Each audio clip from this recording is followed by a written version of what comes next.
Welcome to the Tech Egg. Don't get scrambled. Enjoy the video. In this video, I will show you how to make Liberian split pea soup using an easy method.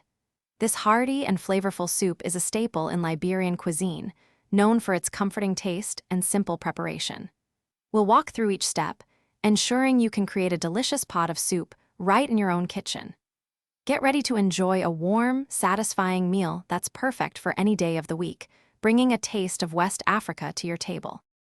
Now that you have all your ingredients ready, let's get them prepped for cooking. First, take your 1 pound of split peas and rinse them very well under cold running water. This step is crucial for cleanliness and helps the peas cook properly. Next, finely dice your 1 onion, 2 cloves of garlic, and 1 bell pepper. Uniformly cut vegetables will cook evenly, contributing to a perfectly textured and flavorful soup base. This simple preparation makes a big difference. With your ingredients prepped, it's time to start cooking this delicious soup. In a large pot, begin by sautéing your diced onion, garlic, and bell pepper over medium heat for about 5 minutes until they become tender and fragrant. Then, add the rinsed split peas, 2 cups of chicken broth, and 1 teaspoon of curry powder.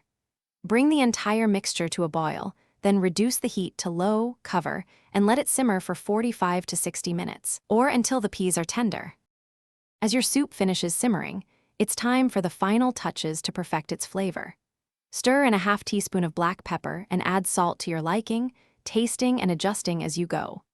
If the soup appears too thick, you can add about 1/4 of a cup of water or additional broth to achieve your preferred consistency.